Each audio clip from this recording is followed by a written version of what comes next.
Welcome back. It is the Country Viewpoint Market Day edition here on Flow FM, and it's time to get our wool report for the week with Andrew Partridge from Michell Wool. Andrew, good to be with you. How are you? Good to be with you, Ellis. Yeah, very well. Thank you very much. Well, there's been a lot happening this week. We've had the budget. I'll just get your thoughts on that firstly, Andrew, before we do go to the markets. Just what did you make of the budget from Michell Wool's perspective? Yeah, I think the general markets got a bit of a shock, didn't they? Like the wool market wasn't immune to it.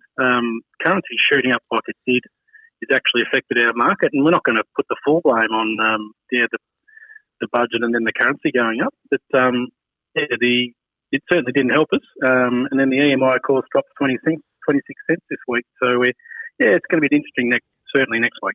Well, as you've alluded to there, a bit of a roller coaster week, but ultimately what we've seen is a bit of a normalising of the market. So just talk us through the week that was, Andrew. Yeah, so we had the currencies obviously a bit buoyant. We've had our dollar sitting around 66 cents in US terms the last couple of weeks, and trading's been pretty good. You know, we had 21 microns up, pushing up through the 1500 clean market. I think they only touched 1550 2 or 3 weeks ago, but total reversal this week, dropped 50 cents, the 21 micron indicator back to 1442. Still a pretty solid number, but as you're alluding to, that it's really like when I've done the quotes from 2 weeks ago to today based on the new currency, that the price actually hasn't actually changed that much in US terms. So next week's going to be the telling one.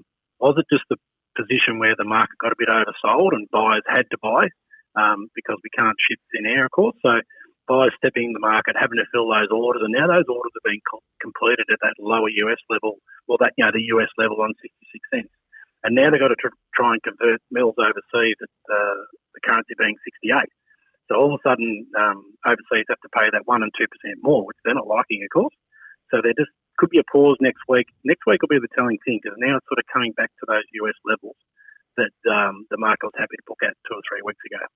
And as analysts probably predicted throughout the markets operating, the soft finish, unfortunately, we saw a bit of a domino effect there from the east to west as far as the markets were concerned. Yeah, that's right. And again, we've had those anomalies the last couple of weeks. So we've had anomalies where certain indicators, say the 19 or the 21, they were fairly different. You know, they shouldn't be that case in Australia. You know, it's really just a function of the wool being shipped out of the country, and it is actually a little bit cheaper to ship into China from WA, but that's the only reason. There's no wool in any other states worth more than the other. But when you ship containers of wool out of certain states, you must fill the container with the wool out of that state. So that's the basic principle when you're buying wool in Australia.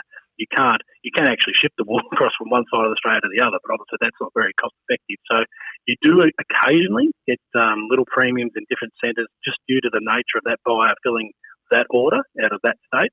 But the anomalies, we're seeing more normalising, like you say, of the market indicators now aren't that far different to each other spread across the 3 states. And just as far as next week goes, obviously you can't really have a crystal ball anywhere near around you there, Andrew, but as far as just providing some generic commentary with regards to your predictions, do you feel as though sellers will be less hesitant to accept prices on offer next week? It's a good point you make, Ellis. Yeah, certainly one particular large broke yesterday, or day before actually, on Wednesday, passed in 50% of their merino fleece. So there was obviously grower intentions were not to sell the wool. Didn't like selling the wool on that particular cheaper market. So we did see a high passing rate for the week, 25% nationally average.